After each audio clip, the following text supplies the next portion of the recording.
Okay, this is what the Monty Hall experiment looks like. And what's going on is there are 3 teleporters, and only one of those teleporters is going to bring you back home. So the first thing you want to do is click on Talk to Dave. So he writes, oh, hey, only one of these works, but I can't remember which one. So your job is to just go ahead and pick one. So let's say we select that one. And if you're happy with your selection, you just click Choose Teleporter 1. But if you actually want to change it to something else, you can do that too. So you can click on any one of these you want. So I'm going to go ahead and say Teleport 2. All right. So we've done that. So your job is to either stay with Teleporter 2 or switch to Teleporter 1. Because notice what Dave has done. Dave has actually blocked out Teleporter 3. And he's basically telling you, hey, Teleporter 3 doesn't work. But one of these two does, either the one that you've already selected or the one that's still available for selection.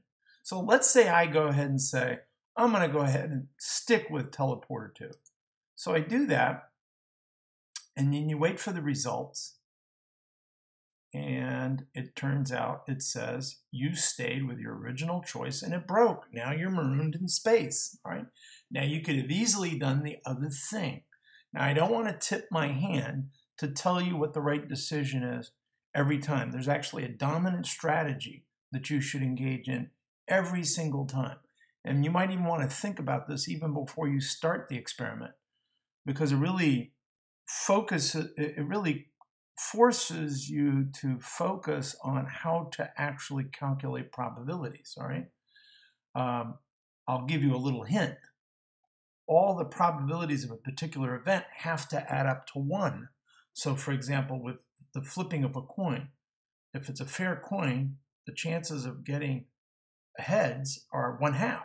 The chances of getting tails are 1/2. And the probability of either one of those events added together is equal to the number 1. That's also true in this case. Of course, we have 3 choices, right? Anyhow, this is what the experiment looks like. It only takes about a minute or less time. You could actually finish in a matter of seconds. And then when it's over with, I'll share the results with you. All right? Take care and best wishes.